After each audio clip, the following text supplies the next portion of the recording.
Good day, gappers. Today we're going to talk about Chevron, the oil giant. Here we have a 2-year chart.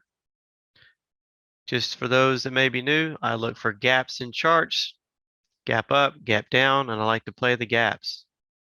This is a 2-year view. I'm going to zoom in, show you some history here of some gaps that have filled and have not filled with Chevron. So looking here, March, 2 years ago, they created a gap down. You can see if you draw your line from the top of where the gap first occurred to the right, you can see that it gapped down and came back up and filled the gap.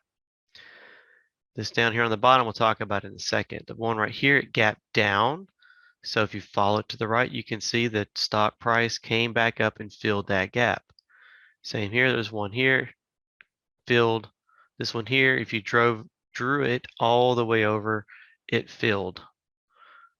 Now, let's talk about these two bottom ones here. If we just take these guys and draw them out further, this is not a good sign for Chevron, because stocks like Chevron tend to trade on news, get hot and cool off, and they fill gaps. So as you can see here, oil's been a hot topic with inflation here recently, especially with the Ukrainian war.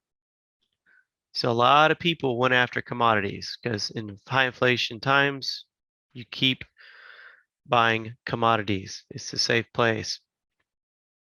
And if you have a mortgage, don't pay the mortgage, because your home values obviously have gone up. They continue to go up in inflationary periods. So when it's high inflation, it's not good to put money down on your house. Just don't put extra if you pay extra a month. Just FYI.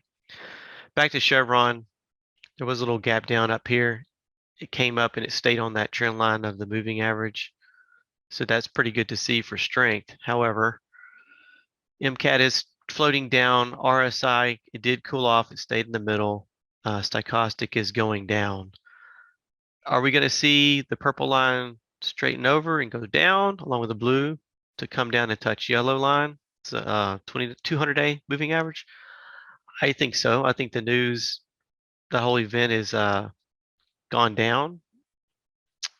I don't know what the war's going to do with Russia and all that, but I think being however many weeks we're into that, I think all the money was made down here.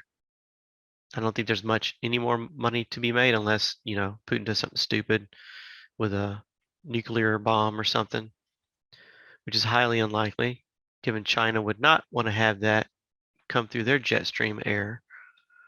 So I think this play is done. I think it's going to curl over and continue down. Do I think it's going to sink down all the way down to 73 and 60? No, not anytime soon. That means gas prices have got to drop. So I don't see that happening anytime soon. That's been the play on Chevron. If this is your first time on the channel, you just got gaptized. Now hit that subscribe button and follow us on Twitter for gap pics of charts, Instagram, and all the social places. See ya.